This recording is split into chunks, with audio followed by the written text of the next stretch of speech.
Melanjutkan dari episode sebelumnya, kali ini Yumeko yang telah berstatus Maeki, didatangi Kiwatari, dan dia menyuruh Yumeko untuk membuka pakaiannya. Yumeko pun membuka jasnya, tapi kemudian menolak, karena mereka berdua bukan tipenya Yumeko. Kemudian datanglah Suzui untuk menolong Yumeko. Lalu Suzui memberikan Yumeko uang, untuk mencicil hutangnya. Yumeko berterima kasih, tapi tidak mengambil uang itu. Dan Yumeko juga bilang, kalau Suzui sih, okelah. Kemudian Yumeko menunjukkan sebuah buku yang dia dapatkan dari anggota OSIS. Jadi buku itu adalah rencana masa depan mereka, yang telah ditentukan oleh OSIS.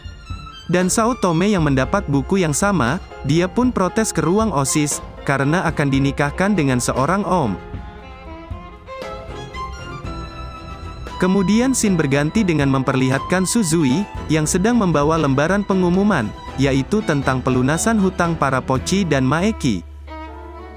Jadi, mereka semua akan berjudi, untuk pelunasan hutang. Dan ditambah sejumlah uang, untuk pemenang akhir. OSIS menjelaskan, permainan kali ini adalah yakin jika kartu yang dimiliki adalah sama. Dengan cara, melihat satu kartu yang diperlihatkan lawan, dan melihat kartu mereka sendiri. Jika kartu milik mereka berbeda dengan kartu milik lawan yang terbuka, maka ada kemungkinan kartu yang mereka miliki adalah sepasang. Sebaliknya, jika mereka sudah melihat satu kartu mereka, dan kartu itu berpola sama dengan milik lawan mereka, maka kemungkinan kartu yang ada pada mereka bukanlah sepasang. Dan mereka akan dikelompokkan 4 orang dalam setiap pertandingan. Yumeko dan Sao Tome pun masuk dalam kelompok yang sama. Lawan Yumeko kali ini adalah Kiwatari dan Tsubomi.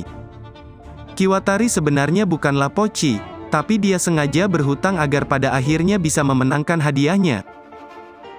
Pertandingan kali ini, anggota OSIS lah yang menjadi bandarnya. Pertandingan awal diungguli oleh Kiwatari, yang telah mengumpulkan banyak chip bernilai besar. Dan seperti biasa, Yumeko pasti tahu kecurangan dari lawannya. Yaitu Kiwatari telah menindas Tsubomi, agar bermain sesuai keinginan Kiwatari. Tapi pada akhirnya, Yumeko pun menyadarkan Tsubomi, agar tidak terus menuruti Kiwatari. Karena jika dia terus seperti itu, maka dia akan ditindas. Sampai di pertandingan akhir, Tsubomi mendapatkan kartu yang bagus, dan Kiwatari memintanya mundur dari permainan, agar Tsubomi tidak melampaui posisi Kiwatari. Tapi pada akhirnya, Tsubomi pun melawan karena tidak ingin terus ditindas. Dan Sao Tome juga telah setuju untuk membantu Tsubomi, atas permintaan Yumeko. Pertandingan pun selesai dengan skor akhir, peringkat pertama Sao Tome, peringkat kedua Tsubomi, peringkat ketiga Yumeko, dan peringkat keempat adalah Kiwatari. Jadi ternyata, chip yang dikumpulkan oleh Kiwatari bukanlah chip yang bernilai besar, karena Yumeko dan Sao Tome telah saling bertukar hutang. Pada akhirnya Kiwatari pun telah menjadi Pochi, dan sekarang Tsubomi telah bebas.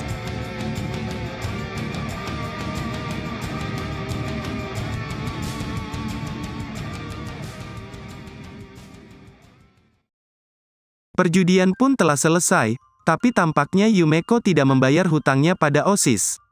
Karena Yumeko telah mengincar pertandingan resmi melawan ketua OSIS. Dan sekarang, Yumeko telah menghilang dari sekolah. Begitu juga dengan ketua OSIS.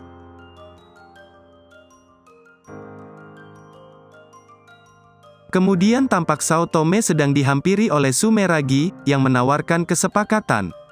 Jadi, Sumeragi menyarankan Sao Tome untuk merebut posisi OSIS, dan Sumeragi ingin menjadi temannya, agar dia bisa kembali menjadi anggota OSIS. Jadi Sumeragi telah dipecat dari OSIS, saat dia kalah melawan Yumeko. Singkat cerita, Suzu yang berjalan sendiri, berjumpa dengan Yumeko dengan membawa sebungkus roti. Kemudian datanglah 2 orang membawa borgol, dan membawanya ke suatu tempat. Suzui yang hendak menolong Yumeko, juga dibawa oleh mereka. Ternyata, OSIS yang bernama Ikishima lah yang telah menunggunya. Dan tentu saja, tujuannya adalah untuk berjudi. Ikishima tidak ingin Yumeko melawan ketua OSIS. Karena Ikishima pun berniat mengalahkan ketua OSIS tersebut.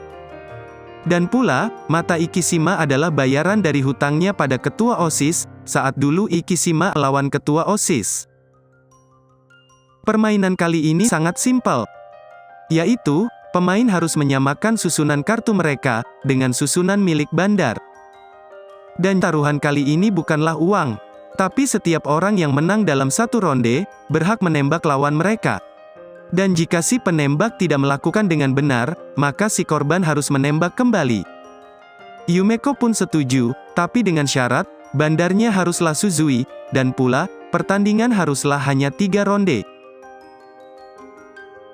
Setelah persyaratan disetujui, Yumeko tampak akan menjalankan kecurangan bersama Suzui. Dan hal itu Yumeko katakan di depan Ikishima, tapi Ikishima sama sekali tidak keberatan. Permainan pun dimulai, dan posisi bandar dan pemain berada di lokasi yang berbeda, dan hanya menggunakan monitor untuk berkomunikasi.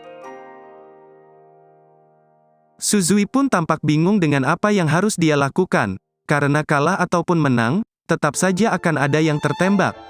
Dan pula sebenarnya Suzui, tidak tahu apa yang dimaksud Yumeko dengan strategi yang tadi Yumeko katakan, karena mereka memang tidak sungguh melakukan kecurangan. Sementara itu Yumeko dan Ikishima, telah selesai menyiapkan pistol yang akan mereka gunakan.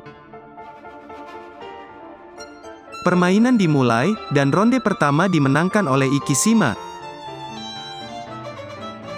Ikishima pun langsung mengarahkan pistolnya pada Yumeko. Tapi ternyata, yang Ikishima ambil adalah pistol Yumeko yang tidak diisi peluru. Lanjut pada ronde kedua, kali ini Yumeko lah yang menang. Dan seperti peraturannya, jika tidak menembak dengan benar, maka si korban harus menembak kembali pada si penembak. Yumeko pun mengambil pistol yang tidak ada pelurunya, yaitu pistol miliknya sendiri.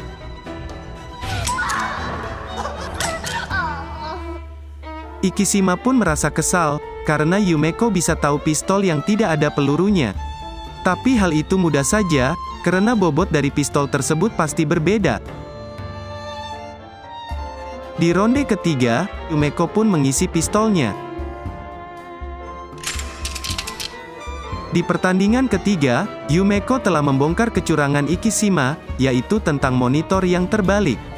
Dan sekalipun Ikishima melakukan itu, tetap saja Yumeko sudah memperhitungkan dengan matang akan rencananya.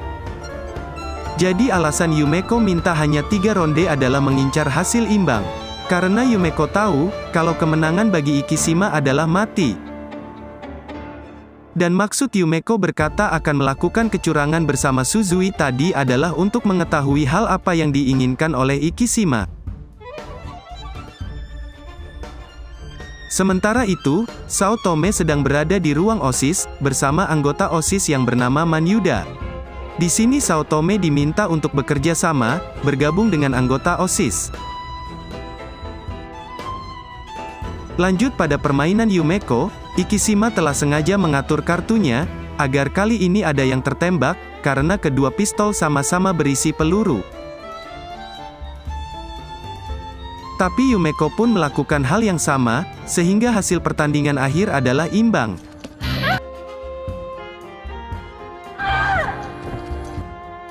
Ikishima pun sangat kesal dengan Yumeko, tapi Yumeko justru mengatakan bahwa permainan Ikishima sangatlah membosankan. Kemudian Ikishima terus merengek pada Yumeko, agar tetap menembaknya. Bersamaan dengan itu, Manyuda pun terus merayu Saotome untuk bergabung dengannya. Lalu mereka pun menjawab, "Okotowari desu."